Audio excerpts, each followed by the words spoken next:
So you've got debt. Maybe it's credit cards. Maybe it's a car loan. Maybe even some old medical bills. And you've probably heard people throwing around two big strategies: the debt snowball and the debt avalanche. But which one actually gets you debt-free faster? And more importantly, which one will work for you long-term? Welcome to Budget Buddy Bo, where money gets simple and fun. Subscribe, join the pack, and let's dig in. Today, I'm breaking it all down in a way that actually makes sense. By the end, you'll know exactly which strategy to pick, and you'll feel confident about finally getting out from under your debt for good.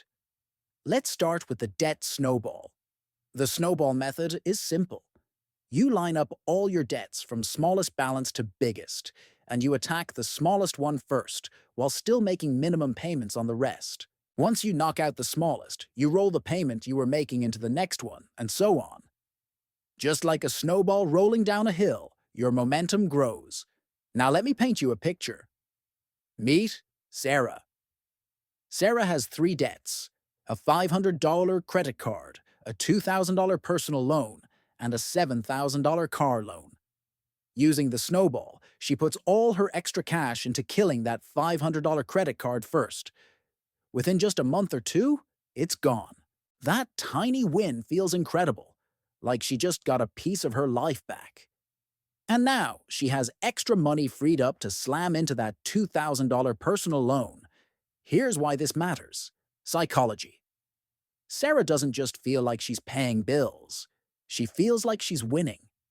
That motivation is fuel, and it keeps her going when debt feels overwhelming. Studies have shown people are far more likely to stick with the snowball because those quick wins fire up your brain's reward system. Now, let's talk about the debt avalanche. This one is all about math. Instead of paying off the smallest balance, you attack the debt with the highest interest rate first, because that's the one costing you the most money. The logic is airtight. By tackling the highest interest, you'll save the most in the long run. So let's bring in John.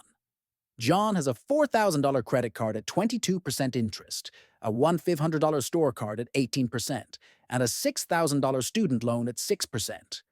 Using the avalanche, John focuses on the $4,000 credit card first. It's the biggest balance, but it's also the one eating him alive with interest. The process feels slower because it takes him a few months before he sees a win.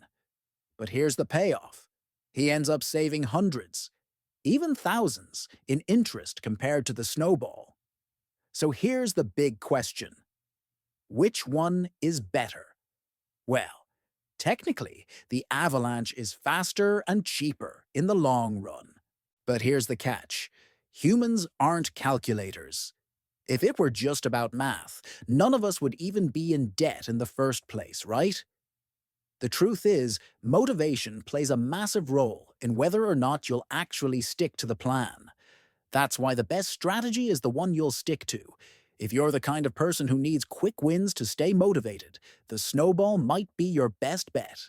But if you're laser-focused and disciplined, and you can handle delayed gratification, the avalanche will save you more money. Now, let's address a quick myth, because you've probably heard it. People say, the avalanche is the only smart choice. If you do snowball, you're wasting money. Not true. You know what's a bigger waste? Quitting halfway through because you felt like you were making no progress. Remember, debt payoff is as much an emotional game as it is a financial one. Here's another common objection I hear: but I don't have any extra money to throw at debt. And listen, I get it. That's real. But here's the thing. You don't need to come up with hundreds overnight. Start small. Maybe it's $50 from cutting subscriptions. Maybe it's $100 from picking up a few extra shifts. Maybe it's selling that old phone in your drawer. Little by little, you'll see progress, and then momentum will take over. Think about it this way. Debt is like dragging a heavy backpack everywhere you go. At first, it's crushing. But every time you knock out one of those balances, you take a brick out of the backpack. And eventually, You're walking light and free. Now let's bring it back to Sarah and John. Sarah, using the snowball, got a ton of motivation early on. She blasted through her first two debts and felt unstoppable.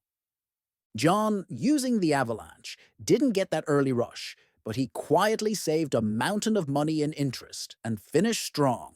Who won? They both did.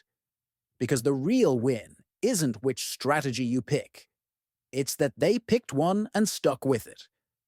That's how you actually get debt-free. So if you're sitting there thinking, which one should I do? The answer is simple. Pick the method that fits your personality.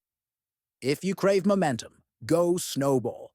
If you love efficiency and squeezing every dollar, go avalanche. Either way, you're on the path to freedom. Because here's the bigger picture. Getting rid of debt isn't just about numbers. It's about taking back control, reducing stress, and giving yourself the freedom to actually build wealth instead of sending your money to lenders every month. And that's the ultimate goal, right? Not just surviving your bills, but creating a life where your money works for you. So here's what I want you to do. Think about your personality. Are you a quick win, keep me motivated kind of person, or are you slow and steady, save the most money type? Drop your answer in the comments. I'd love to hear which strategy you're choosing and why. And hey, if this video helped clear up the confusion around debt payoff strategies, hit subscribe and join the Budget Buddy Pack.